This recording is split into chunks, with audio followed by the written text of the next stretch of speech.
Hello, our friends, Evolutionary Energy Arts family. Welcome back. So, guys, you're looking at some beautiful scenery there. Isn't that gorgeous, stunning? Yes, and so this is El Malpais, which literally means backcountry, basically. The reason why it's called that, I believe, is because of all the volcanic activity that happened there. We were through there a while back, and very close to El Malpais is El Morro, which is amazing sight too. These are areas where people survived for over 10,000 years. Most definitely through the cataclysms of around 5,000 or 6,000 years ago. And it seems people made it through the previous, perhaps through the Younger Dryas in these areas, which can be challenging. Well, there was some incredible ingenuity went on back then. Yes, and so, yeah, we've told you guys that if we had to say, where do we feel safest in the earth changes, it would be in the Four Corners area. That's what the guides have told us, and that's what we have felt as well. For the earth changes, that doesn't really mean the geopolitical changes. And then there's other things as well, because this area can be challenging to grow in. And we know the West has a drought that's ongoing. And in fact, there's been drought problems here pretty much in recorded history. Yes, definite. Pretty good challenges around here.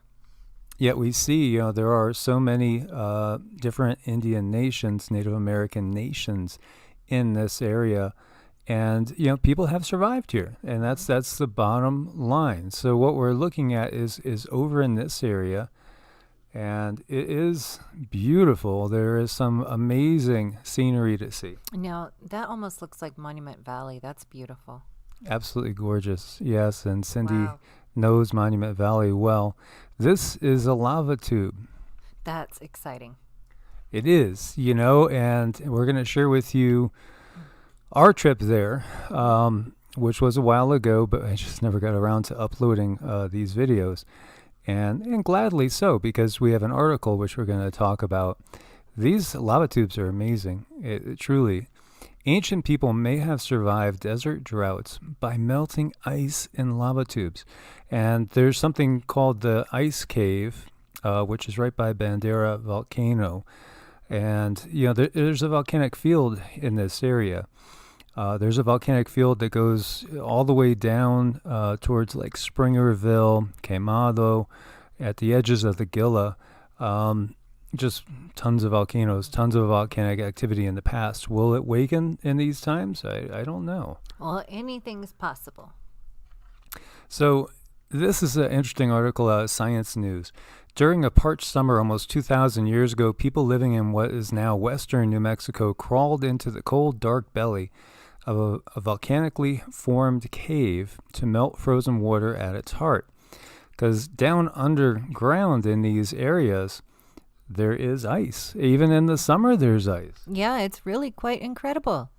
It's really interesting. So ice preserved in these naturally cool formations might have helped ancestral Puebloans in the region to persevere through 5 such drought events over the course of 800 years. That's really, really awesome. Well, resourcefulness, and, these people were in tune with Mother Nature. And so they could look for signs, they could follow the animals, see what the animals were doing, and, listen to their guides and instincts. Well, they were very, very enmeshed with the earth, yeah. Absolutely. So new analysis of charcoal particles from around 150 AD provides the earliest dated evidence that ancestral Puebloans used fire to melt ice trapped deep in lava tubes when liquid water was scarce. So these findings are evidence that these ancient people went to remarkable lengths to survive in what could be an extremely hostile environment, which, we know the environment pretty well. The winds can get pretty fierce. Overnight temps can drop really low. I can imagine, living without any sort of modern amenities. It could be very, very tough. Yeah, it could be, for sure. And wells do run dry at times as well. So these ancestral Puebloans, forerunners of today's Pueblo peoples, and builders of Mesa Verde's famous cliff dwellings survived in the arid southwestern U.S. for over 10,000 years. Key to survival was finding creative ways to extract water from an unforgiving environment. So in April 2017, a team led by paleoclimatologist Bogdan Anak of the University of South Florida in Tampa traveled here to New Mexico, as we see the photo there, to collect ice cores from the park's frigid lava tubes in hopes of extracting ancient climate data. Lava tubes are an empty space left behind by flowing lava, a relic of the area's volcanically active past. Far removed from their fiery settings, the caves retain a constant temperature of around 0 Celsius, right at the freezing that can preserve accumulating ice and anything trapped inside the ice for hundreds of years. The cylindrical shape of the tubes causes cooler, denser air to sink towards the ground and push hotter, lighter air up and out. And so he and his team initially planned only to extract paleoclimate data from the ice, but they found much more when they reached Cave 29.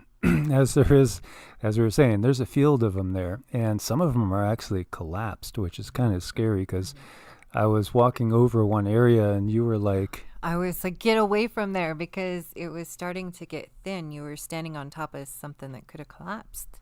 Well, there was no sign saying not to stand there, so, you trust that the park officials know what they're doing? Well, the angel tapped on my shoulder to tell you. Okay, so he backed away slowly. But what's interesting is the interior of the 171-meter long lava tube, that's long, was covered with charcoal deposits concentrated around what was roughly 1,000 square meter block of ice. The team recovered a 59-centimeter long core sample from what remains of the ice block and noticed 5 distinct black bands that broke up its length. The presence of charcoal suggests fire, and the presence of fire deep in an icy cavern suggests human activity. Even more exciting, the charcoal's position in the ice acted as a time capsule that allowed the researchers to date the periods of human activity. When we got the core out and we saw the charcoal, obviously we were just jumping all over because that meant we would have a chronology, as you see here.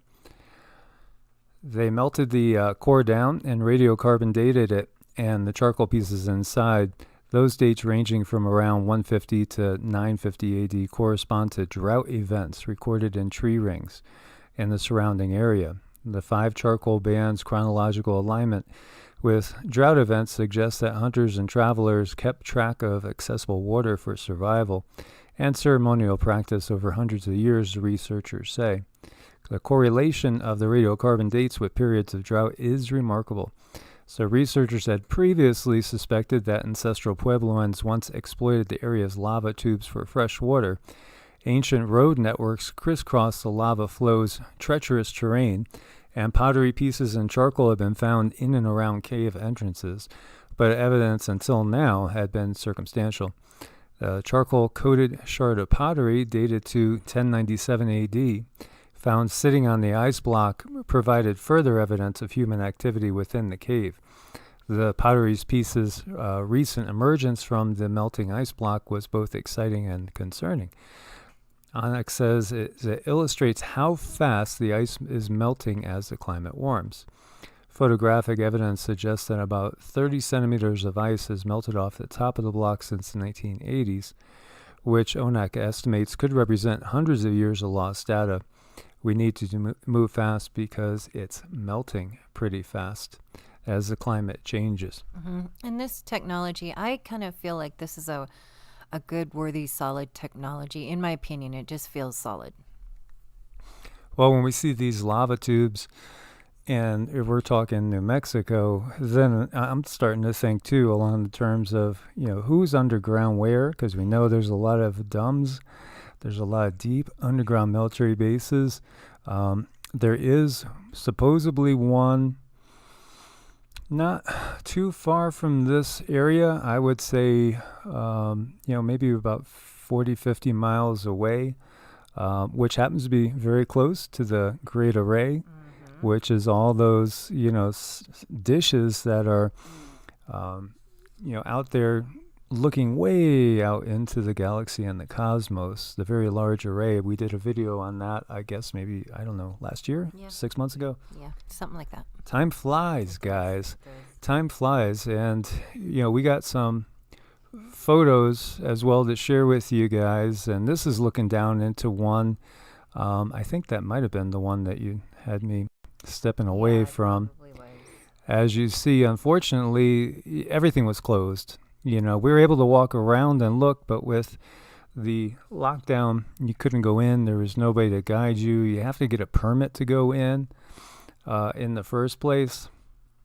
But there is a lot of hiking trails. So, we did hike 4 or 5 miles or 5 or 6 miles that day.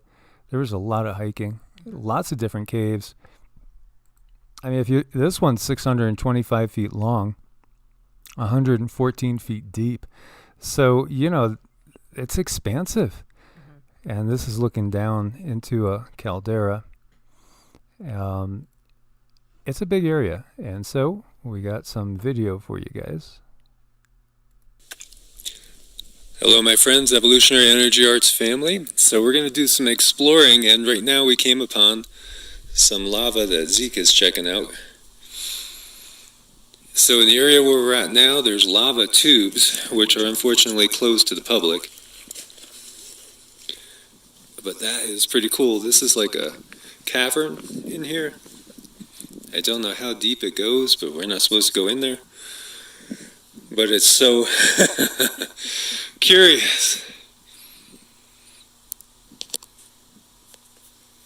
And we will do some more exploring, and we'll try to splice all these short videos together as it's quite a ways out. Yeah, it's beautiful. What a gorgeous day here. It's about 58 degrees. I never thought I would say 58 degrees was gorgeous, but it is. As always, God bless. Namaste. And, some of them, you could walk straight up to, and then they're just like sheer drops down to. These are called the double sinks, and these things are very large. Very, very, very deep, as we're not supposed to get off the path. But again, lava tubes.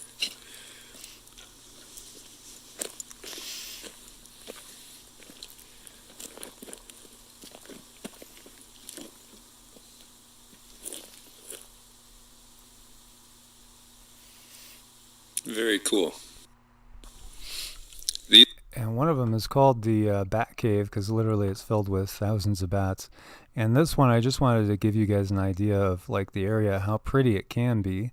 And this is actually inside the caldera. Hello, our friends, Evolutionary Energy Arts family. Hi there. So Zeke's enjoying this beautiful view, and you guys probably can't tell, but we're actually sitting inside a volcano. Yes, Sassy, we are in the volcano. And yes, we know Sassy does need a bath pretty bad. But the thing is, she looks like this every single day because, 5 or 6 days of the week we're out doing hikes. And she loves to roll around in this stuff, in anything she could get. Yeah. So, we are in New Mexico, beautiful New Mexico. And hitting some of the spots we wanted to hit as we travel in between Arizona and Colorado right now. And this is actually a cinder cone. And this is called this is El Calderon. And we're at the Malpais National Monument. This place has been very, very cool, would you not say? Oh my gosh, the energy here is what hit me, the explosion of energy. And I think Sassy likes it too, because she's been rolling extra. She likes it. And so there's a lot of stuff to explore here. There's a 3 to 5 mile trail loop that you can do. Not too brutal, just like a steady, steep climb. And there's lava tubes. There's 2 lava caves that we have some footage on, and I'm going to try to splice all this together.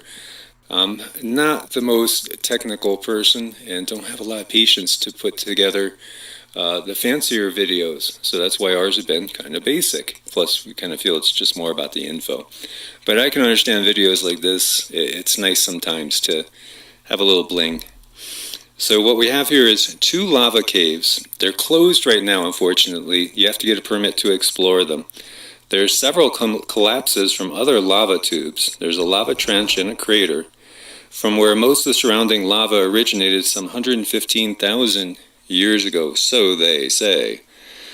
And the landscape is not as spectacular as some of the other ones in this region, but we found it very interesting, especially the lava caves. There's a cave called the Bat Cave that's loaded with bats. That was really, really cool. I'm not sure that they're here in the wintertime, but that was really fascinating and fun. Just fun to explore stuff. Yeah, so this was a really cool area, and we just wanted to share this with you. It's the first time I've actually been inside of a volcano. How about you? I've never been sitting inside of a volcano either. First time for me too. Yeah, pretty cool. Pretty cool. So we just wanted to share that with you guys. As always, thanks for being part of the family and your support on Ko-Fi and Patreon. God bless and namaste. Namaste. So that was pretty cool. And, yeah, we enjoyed it. And Zeke did too. And here's just All right, Zeke, some let's of what head the back. trail looks like heading back. But we're going to go back a different way.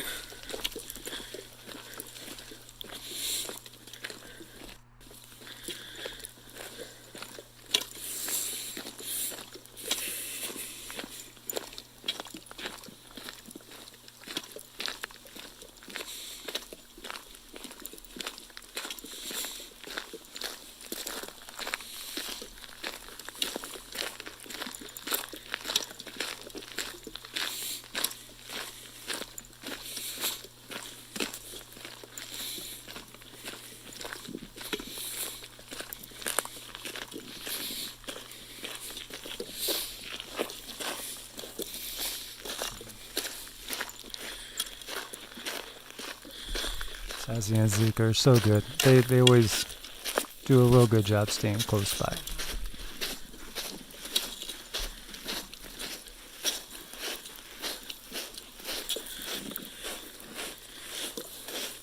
This looks like coal ash, right? It does. Yeah.